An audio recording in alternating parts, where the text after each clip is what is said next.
अगर वो आज ये कंप्लेन करते हैं, 22 प्रतिज्ञाओं का मजाक बनाते हैं, उस 22 प्रतिज्ञाओं को बोलने को वो मानते हैं कि ये गैर कानूनी काम है, तो ये कंप्लेंट डॉक्टर बाबा साहब अम्बेडकर के खिलाफ की गई है। इसका जवाब पूरा समाज, पूरे देश में भाजपा और आरएसएस को देगा।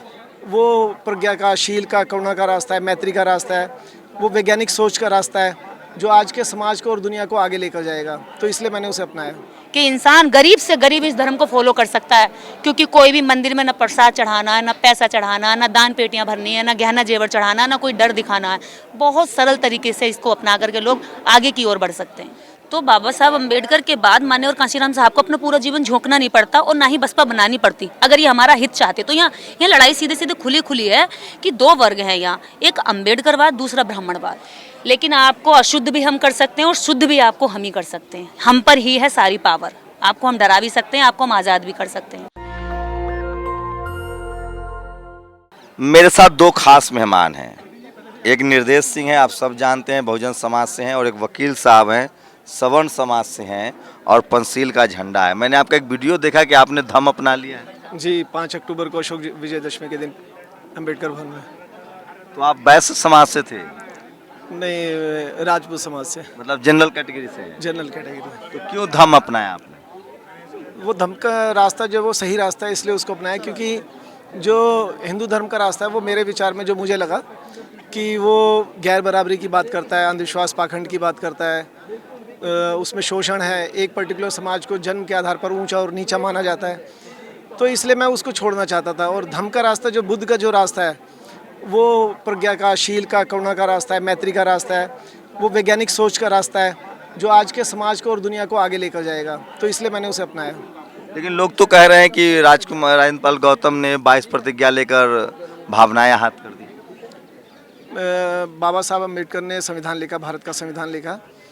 तो जिस व्यक्ति ने भारत का संविधान लिखा हो, तो मैं तो नहीं मानता कि वो आदमी कोई ऐसा काम करेगा जिससे लोगों की भावनाएं आहत होंगी, कि या वो असंवैधानिक होगा या वो गैर कानूनी होगा। ये 22 प्रतिज्ञाएं राजेंद्र पाल गौतम ने नहीं बनाई, ये 22 प्रतिज्ञाएं बाबा साहब ने बनाई, जिन्होंने संविधान बनाया। तो ये जो घटिया राजनीति कर रही है जो भाजपा है गुजरात चुनाव जीतने के लिए, उन्होंने इस 22 प्रतिज्ञाओं का बहाना बनाकर जो कंप्लेंट दर्ज की राजेंद्र पाल गौतम जी के ऊपर, तो मैं ये मानता हूँ कि ये कंप्लेंट जो उन्होंने की 22 प्रतिज्ञाओं के खिलाफ, ये राजेंद्र पाल गौतम के ऊपर कंप्लेंट नहीं है, ये कंप्लेंट सीधी सीधी बाबा साहब अम्बेडकर के ऊपर है, क्योंकि ये 22 प्रतिज्ञाएं बाबा साहब ने बनाई थी।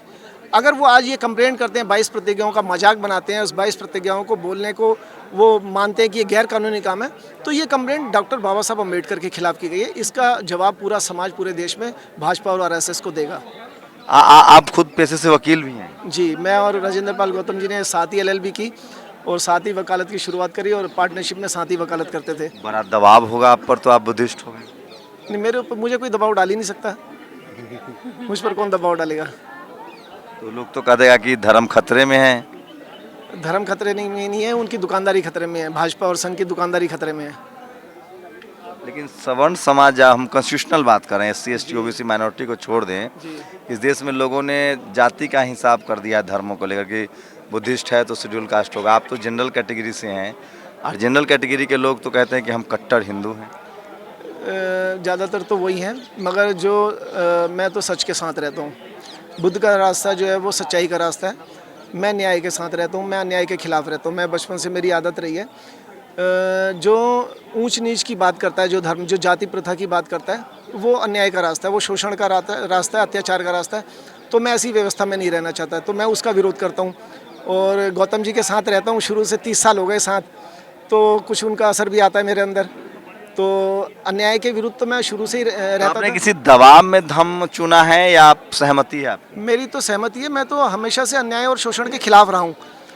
और जो अन्याय और शोषण के खिलाफ रहेगा, जो प्रज्ञा की बात करेगा, वैज्ञानिक सोच की बात करेगा, मैत्री की, शील की बात करेगा, अच्छे आचरण की बात करेगा, वो बुद्ध के धर्म को अपनाएगा। भारत तो पहले बौद्ध देश ही था। भारत के ज़्यादातर लोग बौद्ध धर्म को मानते थे, उसमें सभी कास्ट के लोग थे। ऐसा नहीं है कि पहले सिर्फ जो SC ST OBC कम्युनिटी के थे वही थे बौद्ध, पहले तो सभी कम्युनिटी के लोग बौद्ध धर्म को मानते थे। ये तो ब्राह्मणवादियों ने जो मेरे ख्याल से 1000 साल पहले जो है शंकराचार्य आए, उससे पहले हूण आए जो आजकल राजपूत बन गए हैं। मिहिर कुल जो हूणों का राजा था, उससे सारे बौद्ध मंदिर तोड़े भारत में, उत्तर भारत में, जहाँ जहाँ उसका राज रहा। उसके बाद शंकराचार्य ने दुष्चक्र चलाया, जो वर्ण व्यवस्था दोबारा से स्थापित करने का प्रयास किया। तो जाति भी सारे देश में जो जातिवाद फैला, तो उसके बाद भारत भी कमज़ोर हुआ। आप देखिए ना, भारत के बाहर से जाति का लाभार्थी कौन? हाँ, भारत कमजोर हुआ, बताइए। भारत कमज़ोर हुआ उसके बाद, और एक पूरा के पूरे समाज को गुलाम बना दिया गया। किसी भी समाज को गुलाम बना देना सबसे नीच कर्म है मेरे खिलाफ से, मेरे विचार में। आप देखिए पूरे दुनिया में कहीं ऐसा नहीं हुआ, सिर्फ भारत में हुआ कि कोई किसी पर्टिकुलर कास्ट में जन्म ले रहा है, किसी पर्टिकुलर परिवार में या ख़ानदान में जन्म ले रहा है, तो उसको गुलाम बना दिया जा रहा है। उसका आप सोचो ना, मैं कभी सोचता हूँ कि अगर मेरे बच्चों के साथ ऐसा होता, मेरे आंखों में आंसू आ जाते हैं कि मैं कैसा महसूस करता। उसके साथ जो स्कूल में भेदभाव होता है, उसके साथ जो उसके दोस्त उसके भेदभाव करते, तो कितना मतलब मैं कितना दुखी होता। लोग ऐसी ज़िंदगी जी रहे हैं। मैं ओम प्रकाश वाल्मीकि जी की किताब पढ़ रहा था, उनकी जूठन। मैं सिर्फ 10-15 पेज पढ़े होंगे, मतलब मैं पढ़ ही नहीं पाया, उसके आगे मैंने छोड़ दी। मतलब इतना हृदय विदारक है। मतलब जो समाज उसको जीता है, हम पढ़ नहीं पा रहे हैं उसको, तो वो समाज वो जीता कैसे होगा? मैं ये सोच के इतना परेशान हो जाता हूँ। तो आपका समाज तो बड़ा खराब रिस्पॉन्ड कर रहा है। वो समाज तो गलत काम कर रहा है, तो अब हमें उसको सही करने का मौका है ना, हमें सही करना चाहिए, हमें बुद्ध के धम्म को अपनाना चाहिए। भागवत ने कहा है कि वर्ण और जाति हम छोड़ेंगे और माफ़ी मांगेंगे। ये बहुत ही मैं कहूँगा, जो गौतम जी ने जो ये 10,000 लोगों के साथ धम्म दीक्षा ली 5 अक्टूबर को, अशोक विजयदशमी के दिन, ये एक ऐतिहासिक घटना थी। हजारों सालों से जो ब्राह्मणवादी व्यवस्था हमारे देश में हावी थी, उस ब्राह्मणवादी व्यवस्था के अभी लेटेस्ट आज़ादी के समय देखें तो गांधी जी ने नेतृत्व किया हिंदू समाज का। उन्होंने कहा वर्ण व्यवस्था अच्छी चीज़ है, सारा सवर्ण समाज उनके पीछे लगा। आज़ादी के बाद आरएसएस ने उसका नेतृत्व किया और उन्होंने भी वर्ण व्यवस्था का बचाव किया, और उन्होंने कहा कि समरसता होनी चाहिए, सभी जातियों में प्यार मोहब्बत होनी चाहिए। उन्होंने जाति व्यवस्था, जो बाबा साहब कहते थे एनिहिलेशन ऑफ कास्ट में, कि जाति व्यवस्था खत्म होनी चाहिए। ये तो बीमारी है इस समाज में। ये जो गैर बराबरी है, ये जो असमानता है, ये जो समाज बटा हुआ है, इसको दूर करना जरूरी है, और उसके लिए जाति व्यवस्था को ख़त्म करना चाहिए। तो ये नहीं माने। ये जो 5 अक्टूबर का आपका प्रोग्राम हुआ, 10,000 सिर्फ दिल्ली में, सिर्फ 10,000, कुछ नहीं, कोई संख्या नहीं होती, 10,000 लोग इकट्ठे हुए, उससे वो घबरा गए। मोहन भागवत जो हिंदुओं की संस्था के जो सबसे बड़े मुखिया हैं, तो उनको घुटने टेकने पड़े, उनको ये कहना पड़ा मजबूरी में कि वर्ण व्यवस्था खराब चीज़ है। तो सैद्धांतिक रूप में पहली बार हजारों साल बाद हिंदू समाज ने ये स्वीकार किया कि वर्ण व्यवस्था गलत चीज़ है। तो ये हमारी एक नैतिक समाज ने हिंदू वर्ण व्यवस्था में, हिंदू समाज में तो वर्ण व्यवस्था में तो 90% हिंदू जो है वो शूद्र और अछूत है जी। उसमें वर्ण, अगर आप हिंदू धर्म को मानते हैं प्रैक्टिकली, तो उसमें वर्ण है और जाति है, उसके टेक्स्ट में है। तो उसमें तो 90% शूद्र और अछूत हैं, जिसको बाबा साहब ने SC ST OBC कहा है जी। तो उसका नेतृत्व जो ब्राह्मणवादी लोग जो कर रहे हैं, ब्राह्मणवादी से मेरा तात्पर्य अपर कास्ट, जो उसका नेतृत्व कर रहे हैं हिंदू समाज का, तो उनको घुटने टेकने पड़े इस बार, क्योंकि उनका मुखिया तो RSS है, सरसंघचालक मोहन भागवत। तो उन्होंने एक्सेप्ट किया कि यह गलत है वर्ण व्यवस्था। तो ये सैद्धांतिक रूप से उन्होंने स्वीकार किया कि हमारी नैतिक जीत है, जिसको वो आज तक स्वीकार नहीं करते थे। मुझे लगता है ये इसका स्वागत किया जाना चाहिए, मगर आगे ये भी देखना चाहिए कि ये इनकी नीयत सही है या नहीं है। जहाँ दलित समाज के ऊपर अत्याचार होगा, जहाँ बहुजन समाज की बहू बेटियों के साथ गलत होगा, ये RSS वहाँ जाके दलित समाज के साथ खड़ी होती है या नहीं होती, ये भी देखने वाली बात है। ये जो इनके संगठन खड़ी होगी, मुझे तो नहीं लगता। मुझे तो लगता है ये सिर्फ डर के मारे उन्होंने बोला है कि ये गलत चीज़ है, क्योंकि डर गए ना। जिस दिन अभी तो 10,000 लोगों ने धम्म दीक्षा ली है, उससे ये डर गए। जब लाखों करोड़ों लोग लेंगे तब क्या होगा? जब लाखों करोड़ों लोग धम्म दीक्षा लेंगे तब लगता है बहुजनों का जातिवाद से निकलने का यही मंत्र है धम्म दीक्षा। बाबा साहब जैसा इंटेलिजेंट आदमी, मैंने तो अभी तक बुद्ध के बाद में बाबा साहब को मानता हूँ, उनसे ज़्यादा मास्टर ब्रेन कोई नहीं था। उन्होंने पूरे ज़िंदगी का अध्ययन किया, और अध्ययन करने के बाद उन्होंने 100 तालों की एक चाबी दी है अपने बहुजन समाज को, बौद्ध धम्म। मरने से पहले देके गए। बौद्ध धम्म से आपका समाज जो है उसके अंदर प्रज्ञा भी आएगी, अंधविश्वास पाखंड से भी दूर होगा, और एकजुट होगा, जो सबसे बड़ी बात है। उसकी एक पहचान बनेगी, सांस्कृतिक पहचान उसकी किससे बनेगी? बौद्ध धम्म से बनेगी। हिंदू समाज में रहेगा तो उसकी पहचान नहीं बन सकती, उसकी पहचान तो एक जाति से होगी। तो उसको अगर अपनी पहचान बनानी है, अपनी सांस्कृतिक पहचान बनानी है, तो भारत की जो पुराने उनकी बुजुर्गों की विरासत है उसी को अपनाना पड़ेगा, बुद्ध के धम्म। देखिए, वर्ण व्यवस्था और जातिवाद दोनों हिंदू धर्म में निहित है, जिसको हम लोग ब्राह्मण धर्म कहते हैं। और उस धर्म के हिसाब से ये पहले राजपूत थे, जनरल कैटेगरी में संविधान के हिसाब से, धर्म के हिसाब से राजपूत थे, अब बुद्धिस्ट हो गए हैं। बौद्धों में कोई जाति नहीं है, गुरु नानक ने कहा है नो रेस नो कास्ट। शुक्रिया सर हमसे बात करने के लिए। Thank you. और अब मेरे साथ निर्देश सिंह है। निर्देश, क्या लग रहा है कि यही रास्ता है, अंतिम विकल्प है? देखिए, अगर बाबा साहब अम्बेडकर सभी धर्मों का अध्ययन करके बुद्ध धम्म देकर जाते हैं अपने अंतिम दिनों में, तो मुझे लगता है कि यही सबसे उत्तम रास्ता है देश के नहीं दुनिया के लिए, क्योंकि ये तो मैत्री, करुणा और सब पर दया की बात करता है। इस धर्म में किसी को ना छोटा कहा गया है और ना ही किसी को अभाव का जीवन जीने के लिए मजबूर किया गया है। इनका धर्म कहता है कि गरीबों पर दया करो, लेकिन बौद्ध धर्म कहता है कि कोई गरीब ही क्यों रहे। तो कौन सा धर्म अपनाना चाहिए लोगों को? आप कैसे देख रहे हैं जो राजेंद्र पाल गौतम के खिलाफ कंप्लेन दी गई है? देखिए, ये इन लोगों ने जो किया है, ये बता दिया कि आप चाहें नीचे गांव से उठकर चाहे ठेला चलाओ, चाहे रिक्शा चलाओ, चाहे सब्जी बेचो, चाहे मंत्री तक बन जाओ, लेकिन हमारी चाहे राष्ट्रपति बन जाओ, लेकिन आपको अशुद्ध भी हम कर सकते हैं और शुद्ध भी आपको हम ही कर सकते हैं। हम पर ही है सारी पावर। आपको हम डरा भी सकते हैं, आपको हम आज़ाद भी कर सकते हैं। तो ये अपना मतलब गीदड़ भपकी देना चाह रहे हैं कि आप डरिए हमसे, लेकिन मंत्री जी ना डरेंगे और ना समाज उनको डरने देगा। लेकिन पार्टी ने भी साथ नहीं दिया इस्तीफा मंजूर करने। देखिए, ये पार्टी की सोच दिखाई दे रही है कि भले वो लोगों से वोट लेने के लिए बाबा साहब अम्बेडकर की तस्वीर को आगे रखती हो, लेकिन उनके विचारों से वो डरती है। तो अब बहुजन समाज को क्या करना चाहिए? बहुजन समाज को बस देख लेना चाहिए कि आपकी पार्टियां आपसे वोट लेने के लिए आपको इस्तेमाल करती हैं। उन्हें आपका वोट चाहिए, ना आपके महापुरुष चाहिए, ना महापुरुष। तो बहन जी का भी एक वीडियो वायरल है, वो कह रही हैं कि मैं धम्म की दीक्षा लूंगी, लेकिन अभी भी उन्होंने दीक्षा ली नहीं है। तो बहन जी भी हिंदू हैं, हिंदुओं को वोट देने में क्या अपराध है? देखिए, बहन जी ने अभी तक जितने भी उनके कार्यक्रम हुए हैं, चाहे मंच के हुए हों, चाहे छोटे से बड़े लेकर जितने भी कार्यक्रम हों, सब में बौद्ध भिक्षु दिखाई दिए होंगे आपको।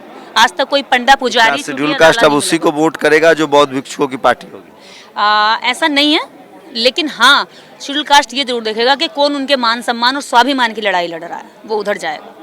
और ये जांच करने के लिए ही समाज को जागरूक होना चाहिए, और ये ज़रूरी नहीं है कि समाज किसी पार्टी विशेष से बंधा रहे। मैं तो एक आज़ाद नागरिक चाहती हूँ, खुले विचारों के लोग चाहती हूँ, ये कि वो देखे कि मेरा लीडर वाकई में मेरे लिए लड़ाई लड़ भी रहा है। उस हिसाब से तो प्रधानमंत्री कह रहे हैं हम पिछड़ा भी हैं, बुद्धिस्ट स्थल भी बनवा दिए हैं, बुद्धिस्ट सेंटर, बाबा साहब के 5 तीर्थ भी बनवा दिए। लेकिन वो सिर्फ कहते हैं, और कहने में और करने में। अरे अम्बेडकर इंटरनेशनल सेंटर बना दिया, अलीपुर रोड पर अभी जहाँ गए वहाँ केजरीवाल ने बना दिया, लंदन का घर खरीद दिया। तो ऐसे तो बहन जी ने जो पार्क बनाए थे उनको तो ये पत्थर बोलते हैं, फिर उन्हें बना करके हमको आकर्षित कैसे कर सकते हैं? फिर तो जो बहन जी से ज़्यादा तो विरासत नहीं खड़ी की ना इन्होंने। बहन जी ने जो विरासत खड़ी की उसको तो सारी सरकारें कमा रही हैं उससे, उस पर टिकट लगता है। तो ये तो केवल और केवल अगर ये हमारा हित चाहते तो बाबा साहब अम्बेडकर के बाद माननीय और कांशीराम साहब को अपना पूरा जीवन झोंकना नहीं पड़ता और ना ही बसपा बनानी पड़ती। अगर ये हमारा हित चाहते तो यहाँ लड़ाई सीधे सीधे खुली है कि 2 वर्ग हैं यहाँ, एक अम्बेडकरवाद, दूसरा ब्राह्मणवाद, और दो विचारधाराओं की लड़ाई देश के अंदर ये अभी तक जारी है, और ये जारी रहेगी जब तक कि न्यायवादी और समतावादी इस देश के अंदर व्यवस्था स्थापित नहीं हो जाती। और वो बीजेपी और कांग्रेस, और अब तीसरे नंबर पर आप, इससे भी हमें कोई उम्मीद नहीं है कि ये तीनों पार्टियां कर सकती हैं। बहुजन समाज की एकजुटता पर उम्मीद है, लग रहा है कि समाज एकजुट हो रहा है। देखिए, मुझे तो लग रहा है समाज अब तक का सबसे ज़्यादा जागरूकता का समय इस समय देखा गया है। ये माहौल जो है इस समय सभी सामाजिक संगठनों, सामाजिक कार्यकर्ताओं, लेखकों, चिंतकों, सबकी मेहनत का रिजल्ट आ रहा है। अब नेता सो रहे हैं, जनता जाग रही है। एक समय था कि जनता को नेता जगाने जाता था, लेकिन अब समय यह है कि जनता हल्ला मचा रही है और नेताओं से कह रही है उठो भाई, उठो, लड़ाई लड़ो, हुंकार भरो, हिम्मत करो, तुम कमजोर नहीं हो। तो मैं ये देख रही हूँ कि सबसे अच्छा समय चल रहा है, और वास्तव में लड़ाई का सही दिशा में अब हुआ है।